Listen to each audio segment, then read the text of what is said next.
Takže dámy a páni, sme späť, vítajte opäť na mojom kanále Overspray.sk a chcem sa vám poďakovať z celého srdca, že ste zostali so mnou, lebo nemohol som postnúť dlhšie video, viac ako 10 dní, sa mi zdá, že dokonca až 2 týždne som nemohol postovať, ale som späť, ako vravím, takže dnes vám prinášam jednu obrovskú porovnáčku na 6 klonov, na jednu legendárnu DNA, ktorú ja zbožňujem a ja ju beriem ako svoju podpisovú voňu Signature Scent, takže podľa týchto flakoníkov môžete vidieť, že toto bude porovnáčka na klonov Louis Vuitton Imagination.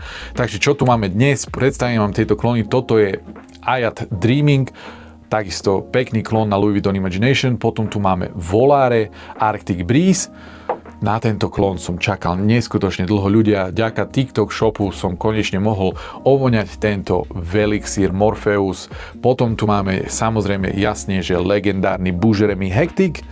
Potom tu máme Marva od Arabiat Prestige. A v tomto miniatúrnom malom flakoníku tu máme Art of Arabia 1. Toto ani nevidno, že čo tam je napísané, ale proste je tam Art of Arabia 1. Takže odrankujem vám to od 6 až po jednotku, čo si ja o tom osobne myslím, ktorý by som vám odporučil, alebo ktorý je lepší na čo, ak nemáte radi niečo, tak tam zostaňte so mnou a uvidíte, ktorý je číslo 1 podľa mňa. Takže začneme číslom 6, Straight Away. Tu máme Ayat Dreaming. Toto som dal na 6. miesto, lebo jeden pán v mojich komentároch dobre poznamenal, že toto by som klasifikoval ako parfém sám o sebe. Áno, je tam tak DNA na Louisa Vuittona, ale ako vravím, každý parfém, každý klón ide svojou vlastnou cestou a nie každý house má možnosť extrahovať tieto ingrediencie rovnakým spôsobom, preto sú tie niche značky ako Louis Vuitton, keď už hovoríme o Louis Vuitton klonoch. Louis Vuitton má svoje metódy, ktoré možno nikto nepozná, ako extrahujú tie ingrediencie, preto sú luxusnejšie, voňajú luxusnejšie a ja som neskutočne rád, že moje čuchové zmysly sa vyvíjajú, lebo ja napríklad už viem rozoznať, kedy je parfém syntetický, kedy sú použité luxusnejšie ingrediencie, baví ma to, voňam parfémy skoro každý jeden deň. Každý jeden deň ja sa zobudím a hneď pozerám na poličku, čo by som asi tak ovoňal dnes. Takže 6 je tento Ayat Dreaming, ako vravím, toto podľa popiskov, ak by som mal zopakovať popisky každý, ale musí poznať DNA Louisa Vuittona, ale v popiskoch je pomaranč, je tam bergamot, neroli, je tam zázvor, je tam škorica, čierny čaj, ťažký ambroxan, toto je Louis Vuitton DNA, ale tento Ayat Dreaming, tento mierí rovno do srdca Louisa Vuittona, preto by som vravel, ako aj ten pán, ktorý mi z tých komentárov povedal, že toto by mal byť, alebo mohol byť parfém sám o sebe. Stále je to klon na Louisa Vuittona, ako vravím, on cieli na to srdce Louisa Vuittona, kde je tá čajová, kde je ten čajový potón a tá krásna, luxusná, mydlová čistota. Skipuje to proste ten ostrý citrusový opening, ktorý Louis Vuitton osobne zanecháva v miestnosti, proste zaplní to miestnosť a je to proste tam. Toto to skipuje, takisto na 5. miesto ja som dal to Volare. S Volare značkou ja som nemal absolútne žiadne skúsenosti až doteraz a som neskutočne ohúrený kvalitou týchto olejov. Tieto dva sú podobné. Keby som ich netestoval, poviem, že to je ten istý parfém. Avšak ja som to mal možnosť testovať, toto je oveľa lepšia kvalita olejov, vydrží to dlhšie, projekciu majú lepšiu a hlavne kvalita týchto ingrediencií je 10 krát lepšia ako v tom Ayat. Vydrží to do 5-6 hodín, toto vydrží do 5 hodín 100%. Keď dáte nejaký overspray, možno dlhšie, ale do 5 hodín viac som z toho nedal. V normálnych podmienkach ja nesedím v miestnosti, ako som hovoril, nesedím v miestnosti a netestujem parfémiky, neštudujem ktorý, aký expert čo povedal. Ja testujem parfémy na sebe v podmienkach, kde idem do práce, som v klimatizovanom aute, ako som hovoril už v niekoľkých videách, proste ak ste v klimatizovanom aute, klimatizácia vám pokožku vysuší a pokožka vám proste ten parfém vypije, môžete mať niche parfém, môžete mať dizajnerku, môžete mať klon, ak tá klimatizácia v tom aute hrá, parfém vám pokožka proste vypije. Moja rada by bola, ak idete do práce, ak idete do posilky, nastriekať sa v horúčavách, hlavne v horúčavách, až keď prídete na miesto, až keď prídete do práce, potom sa nastriekať a ísť do práce, parfém vám vydrží 100% dlhšie. Toto za mojich podmienok, za môjho testovania vydržalo do 5 hodín. Projekciu to má hodinka, keď som veľmi generous, hodinka až 2 hodinky. Toto vydrží do 6 až 7 hodín s tým, že 6. a 7. hodina už je akože kožný parfém, takže takisto to vydrží do tých 5 hodín, ale cítite to na koži aj po tých 5 hodinách na tá 6. 7, ale musíte prísť veľmi blízko na kožu, aby ste to vôbec cítili. Takže 3. 4. miesto bolo pre mňa veľmi ťažké, takisto ako číslo 1, 2, ale poďme k 3. 4. 3. 4. Nevedel som sa veľmi rozhodnúť, lebo každý ospevuje Marvu.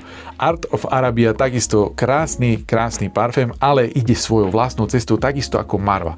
Marva by som povedal z vlastných skúseností, lebo som mal Louisa Vuittona možnosť voňať, mal som ho možnosť mať.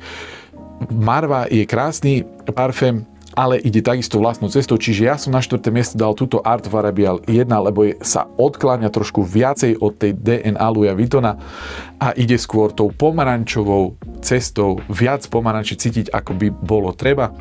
Nie je to také luxusné, mydlové ako originálny Louis Vuitton. Takisto by som povedal, že to je skôr parfém sám o sebe. Cítite tam to DNA 100% na Louis Vuitton Imagination, ale ide takisto svojou vlastnou cestou. Vydrží to avšak takisto 6-7 hodín s trošku lepšou projekciou ako tento Volare. Projekciu má po dobu 2-3 hodín, ak som to dobre testoval, 2-3 hodín v týchto teplotách, horúčavách, klimatizované auto a vydržalo to, ako vravím, 6-7 hodín, s tým, že to bolo viac cítiť na koži v tej 6-7 hodine ako tento Volare. A Marva je číslo 3 za mňa z mojich klonov, lebo vernejšie napodobňuje to gajakové drevo, ktoré je v základe, ale chýba mi tam tá hlasnosť. Pekný klon, blízkosť, ale takisto, ako vravím, ide svojou vlastnou cestou skôr na tú drevnatosť, ako na tie citrusy, krásne citrusy, ktoré ja zbožňujem a neviem sa ich nabažiť. Hlavne je to veľmi tichý za mňa. Neviem, ja som kúpil Arabiat Prestige Marvu spolu s Velixírom a ten Velixír, jak som ovoňal ten Velixír, Marvu som absolútne necítil. Potom po chvíľke som to dal naspäť ten stripsík a ak som ovoňal ten stripsík, hneď som vedel, že ide skôr tou drevnatou cestou ako cestou tých citrusov. Čiže za mňa to je číslo 3. Vydrží to viac ako 8 hodín, ľudia. Ak máte radi parfémy, ktoré dlho trvajú, toto vydrží viac ako 8 hodín na koži, ale nie je to hlasné, čo za mňa. Aj s oversprayom, áno, ja robím overspray testy, ako som vám ukázal v niekoľkých videách. Aj s overspray testom stále to nie je hlasné pre mňa. Ak nemáte radi hlasné parfémy a blízke Louis Vuitton Imagination, ktoré ale však idú tou drevnatou cestou, Marva je pekný klon, stále skvelý na leto. Takže číslo 1 a 2, ešte ťažšie rozhodovanie pre mňa, lebo som vždy úprimný k vám. Hej, takže Bouger-Remy Hectic, mám ho dlhšie, samozrejme, takže mal možnosť odstať, bol podrobený testom a už prešiel tou oxidáciou, maturáciou, takže z vlastných skúseností viem, že ani Marvu vám to nevylepší oxidácia, maturácia, čo sa týka hlasnosti, lebo Bouger-Remy mu sa zaoblili hrany.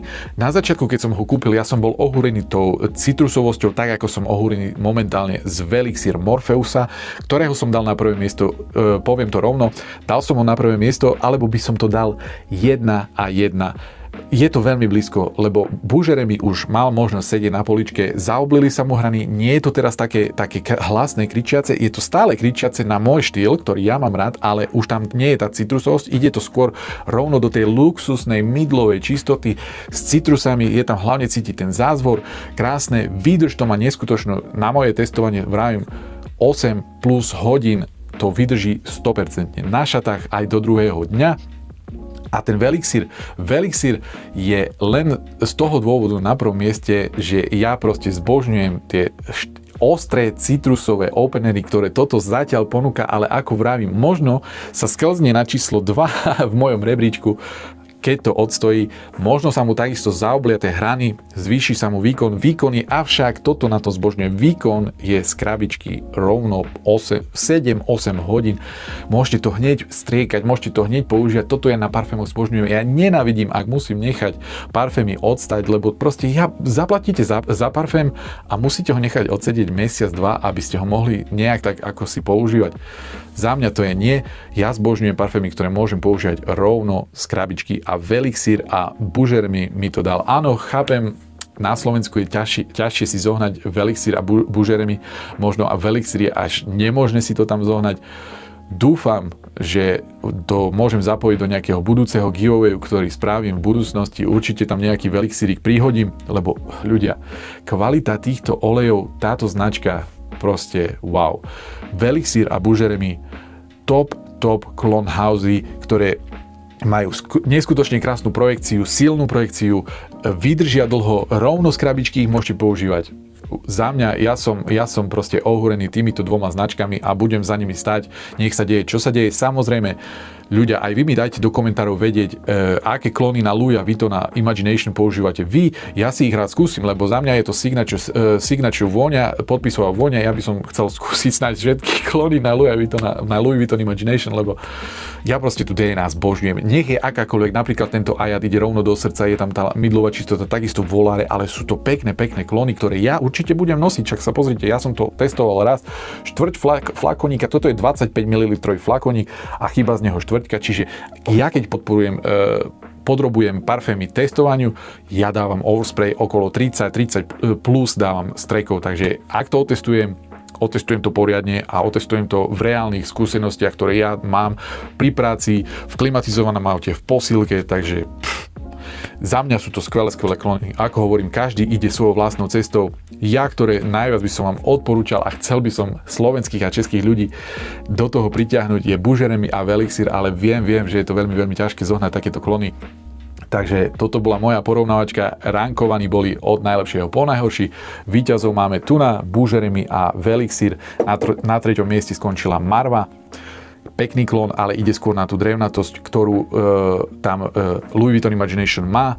4. miesto obsadil tento Art of Arabia 1, potom bolo Volare, Arctic Breeze, pekný, odporúčam vám ho, pekný klon, na Slovensku zoženiete veľmi jednoducho a tu posledný bol tento Ayat, lebo nemá takú projekciu a nemá takú výdrž, ale stále je to pekná letná vôňa. Takže do komentárov mi dajte vedieť, čo si o tom myslíte vy ľudia a ďakujem vám, že ste so mnou ostali aj napriek tomu, že som nepostoval dlhé videá.